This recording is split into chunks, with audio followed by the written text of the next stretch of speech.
Sun Devil Hoops edition. He's Scotty Gange. I'm Jordan Palacio. How's Hardcourt? Scotty, it feels like we're talking about the same things every single week. A very ugly loss followed by an outstanding win. It's classic Groundhog Day. We did the same thing last week, the week before, probably this weekend and the next week. But let's take a look at this past weekend and all the action that you might have missed.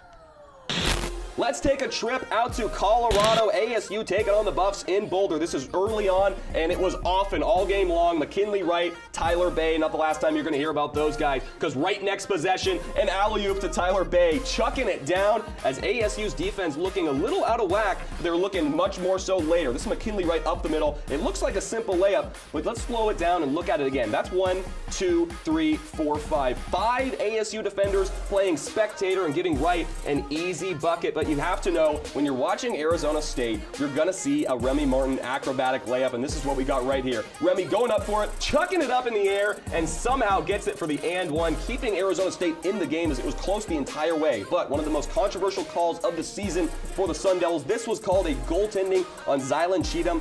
Gave Colorado just the lead they needed, and this is just the exclamation point they needed. Another one, McKinley Wright, Tyler Bay, throw it home, 77-73 Buffs win it on Wednesday. Let's fast forward to Sunday night. Defined by Rob Edwards in the first half, he hit 4 trays, followed by some Zylan Cheatham down low. Dunk, dunk, basket, more money for Zylan Cheatham, leading the way for Arizona State in the gold jerseys, and there's just one more thing they need. There it is, acrobatic play by Remy Martin as the Devils win at 98-87 in Salt Lake.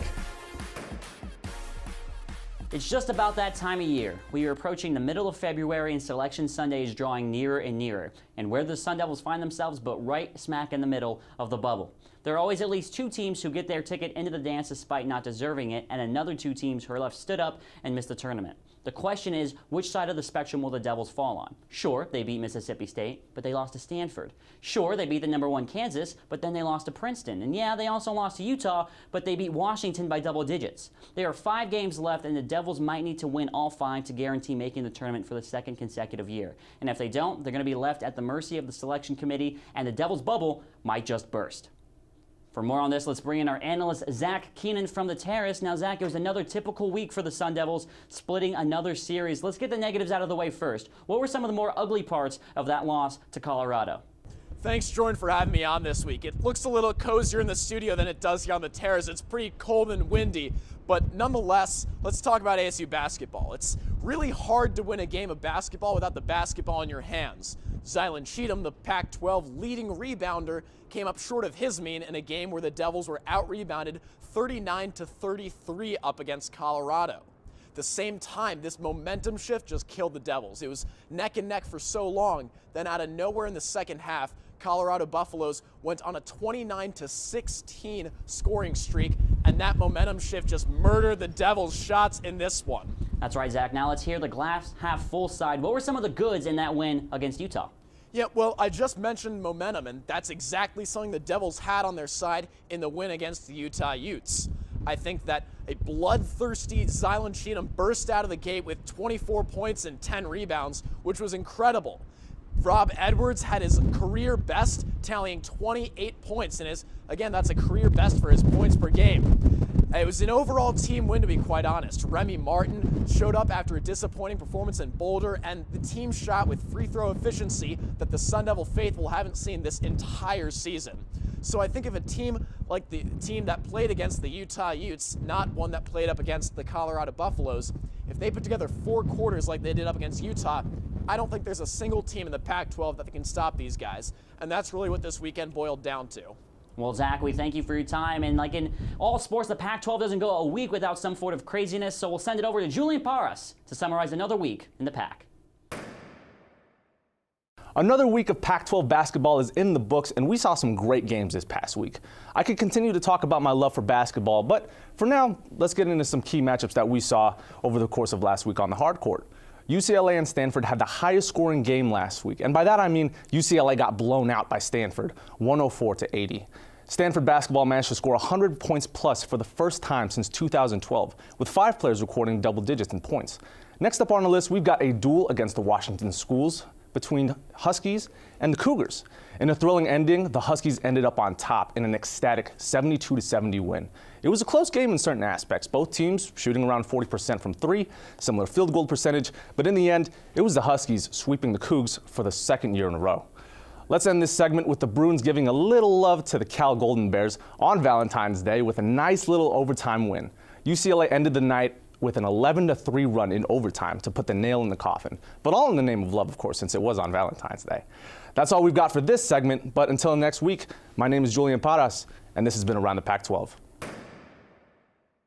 So that's how the rest of the Pac-12 is faring, but let's take it home to Tempe. ASU taking on the Bay Area schools. That's why we're bringing our man Quinn Jameson to help us break down these two teams and what they bring to the table, Quinn. And Scotty, super glad to be here, and it's two absolutely massive games for the Sun Devils. Both of them are must-win, so let's dive into the film when California played Stanford on February 3rd. Right here you see guard Justice Suing of the Cal Golden Bears draws three defenders in, kicks it out to Matt Bradley, who's nearly a 46% three-point shooter, uncontested three-pointer, easy points for the Golden Bears. Now, staying with California, we have Connor Vanover here. He's a 7'2" freshman center, but he's really versatile, and he's out here at the three-point line, and he takes a contested three, and bang, three more points for the Golden Bears. Now, when we look at this Stanford team, steal there from Bryce Willis, draws in three defenders. Now, he's a couple options here, three men trailing. What he's going to do, however, is fake the pass to the outside and draw one defender that way. What that leaves is a one-on-one matchup with him and Connor Vanover, who we just talked about. Now, Willis is 6'6" versus the 7'2" Vanover. He's going to win a one-on-one matchup every single time, and he does that here for the easy bucket. Now, sticking with Stanford here, Willis again positions himself underneath the basket, wide open, three defenders drawn to the ball. Instead of taking that contested layup, however, he keeps inside all five Cal defenders here, and Ryan Cormack wide open for the tying three. Stanford would go on to win that game. So it looks like for Stanford and ASU's game tonight, the guy to stop is their facilitator, Willis. Yeah, Ryan Willis, he's a true freshman, but he's phenomenal at breaking to the basket, finding the open man, and he's definitely one to watch this evening against ASU. Quinn Jameson with the full breakdown. That's enough men's basketball for now. Our guy Eric Ruby has the full scoop on the ASU women's team that had an absolute comeback for the ages. Eric?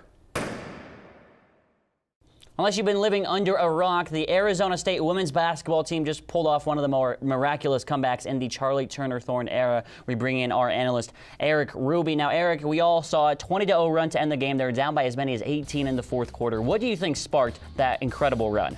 You know, in order to talk about the good, we love talking about them winning. You have to realize why they were down 18 points in the fourth quarter. It was because they were just playing sloppy. They were turning the ball over. They were missing easy shots. They just weren't playing with a lot of energy, but something in that fourth quarter just clicked. And with this ASU team, it's almost like the men's team. When they're riding high and when they're on a good movement or a good wave, they play that way, and they play really well, but sometimes they can also get very down on themselves as well. So really, it just clicked for them. You can see it almost in the eyes. Once a few shots started falling, they're like, hey, we're in this. And once they knew they were in it, there was no looking back. Definitely no looking back, and also at the same token, we look at their future. Not very easy. 4 games left. 3 of them are against top 20 teams, including the last game of the season against number 2 Oregon. What do you think they have to do to be successful, and what does success look to you like against that gauntlet of a schedule? Well, first I'll say what success looks like. You need to at least win the next game against Cal. That's going to be your easiest game in the next 4. And then you have teams like Stanford, like Oregon, number 2 in the nation, and Oregon State as well, who just knocked off Oregon recently.